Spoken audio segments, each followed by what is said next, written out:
Jeigu vaizdo registratorius turėtų informaciją apie vidutinio greičio atkarpas ir inkilus, būtų puiku.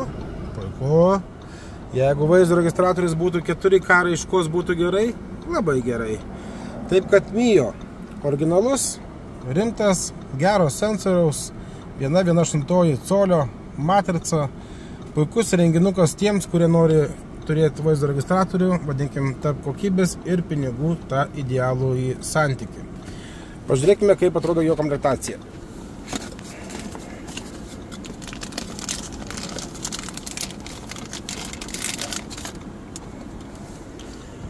Vaizdo registratorius turi laikiklį klijuojamą prie lango ir vaizdo registratorius klijuosis taip. Paskui kamera gali pasilenkti mums reikiamų kampų tam, kad filmuotų tinkamai kelią.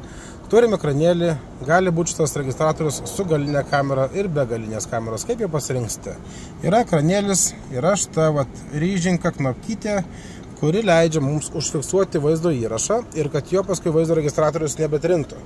Jeigu kažką pamatėm gero kelyje, tiesiog spustelom šitą knopkytę ir failas neišsitrins.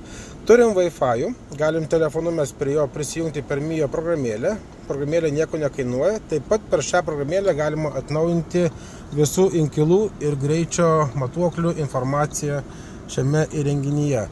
Puikus daiktas, ypatingai jeigu tie, kurie nori turėti jį ir parkingo metu, nes turi G sensorių, smūginį daviklį, jei kažkas bakstels stipriau į mašiną, jis tą dalyką užfiksuos.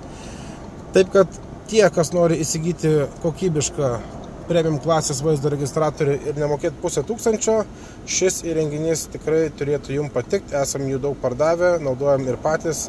Puikus įrenginys su GPS, su duombazė, 4K raiška, Night Vision ir dar daug kitų dalykų.